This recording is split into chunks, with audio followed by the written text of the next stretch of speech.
You know what doesn't get enough love in video games? Environments.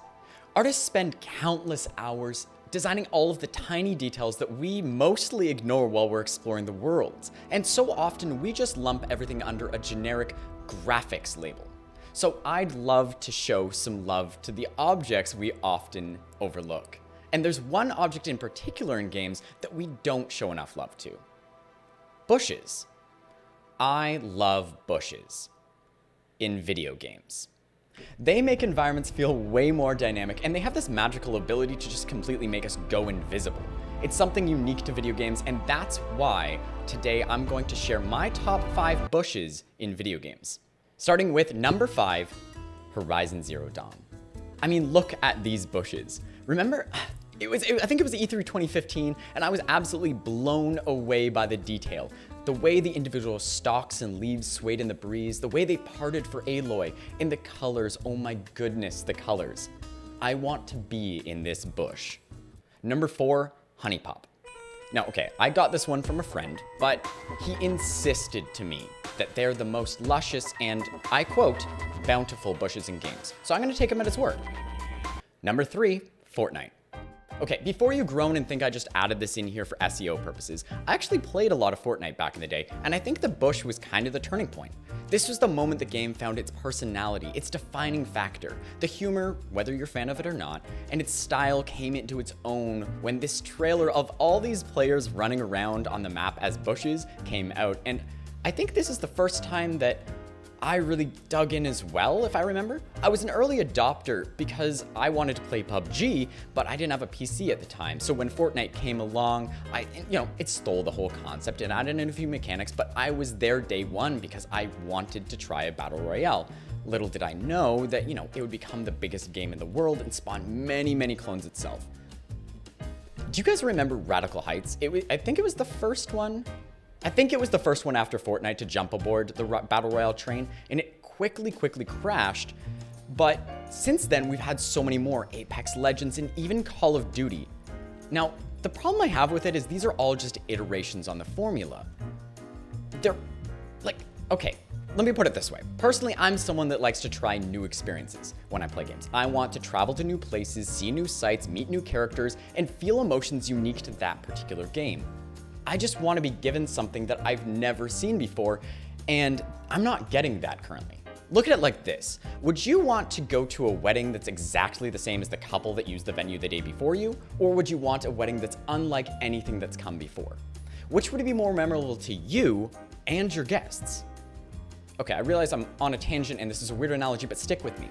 I'm in my 20s and very alone, but even I've been to a few weddings, and I even once dated an event planner that did a lot of weddings. Now, every couple told her the exact same thing. They wanted a wedding that was totally unique to them. And then they'd go on to proceed to describe the top trending wedding post on Pinterest. So if you want to just wear a suit, walk down the aisle, and call it a day, that's great. It's the Call of Duty of weddings, and I love Call of Duty. I know what I'm getting into for a few hours, then I drop it and forget it.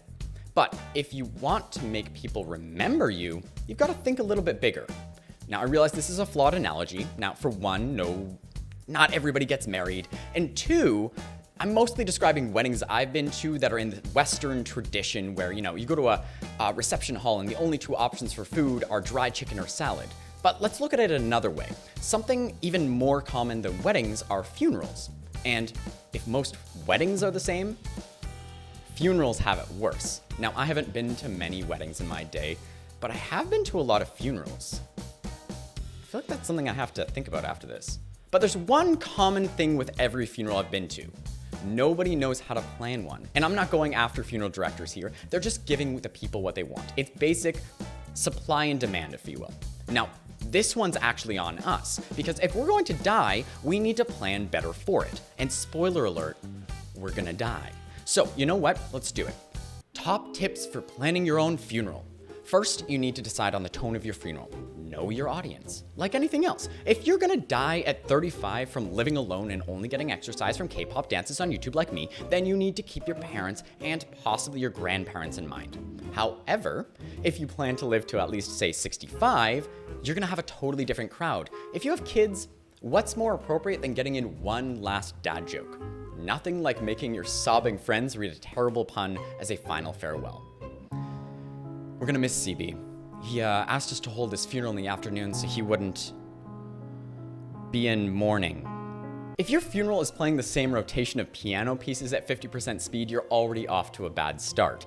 Couples spend hours and hours creating the perfect wedding playlist, or they spend big money hiring a DJ to play the perfect jams. But you're telling me you can spend thousands of dollars to get DJ Hot Cross Buns to play your wedding that, only actually has a 50% chance of avoiding divorce, but your last chance to leave an impression on the world, you left the music up to the guy who's lost the ability to cry because he knows better than anyone that death is inevitable, life is fleeting, wealth is meaningless, and happiness is just really a buzzword to get the masses to spend more money on chasing what doesn't really matter and you can't have.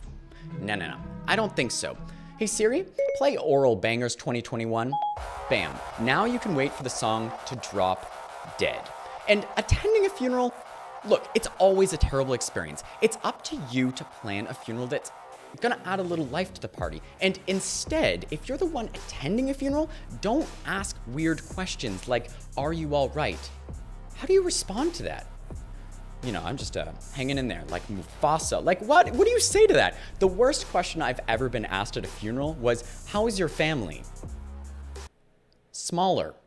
For real though, it's been an extremely tough year and I realize I've been ranting for a little while now, as I tend to do, but if you are struggling, make sure you reach out to a family member, a friend, a professional, because we are all in this together. Now, I kind of lost track of the whole best bushes thing, but that tends to happen. So if you guys don't know, I'm CB and I may be drowning in stupidity, but guys, I am always thirsty.